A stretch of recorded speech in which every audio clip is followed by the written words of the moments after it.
He kept falling left because his brain barely recognized that side. Sometimes after a stroke, a person can completely lose their sense of center, and that can become dangerous very quickly.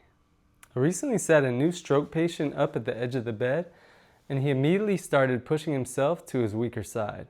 He was falling over because his brain thought this was upright.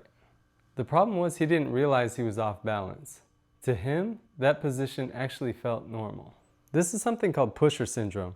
Balance after a stroke isn't always weakness. Sometimes the brain can lose its sense of midline and spatial awareness. So instead of just holding him upright, we worked on helping his brain relearn where center actually was.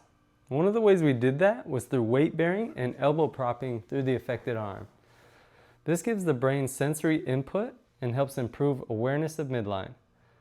We started by shifting our weight to the affected side and then pushing back up into center.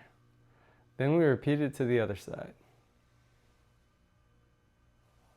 We made sure to spend time on both sides so that he was getting adequate weight bearing. This gives the brain repeated sensory input and helps rebuild awareness of posture, balance, and midline.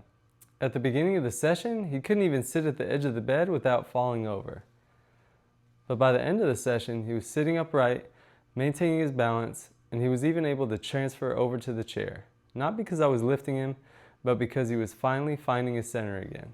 Now I want to be careful here. Not everyone is going to see that kind of change in a single session. And if that's you, that's okay. Recovery after stroke isn't a race. Some people see changes quickly. For others, it may take days, weeks, or months of consistent practice. The important thing is that the brain changes through repetition.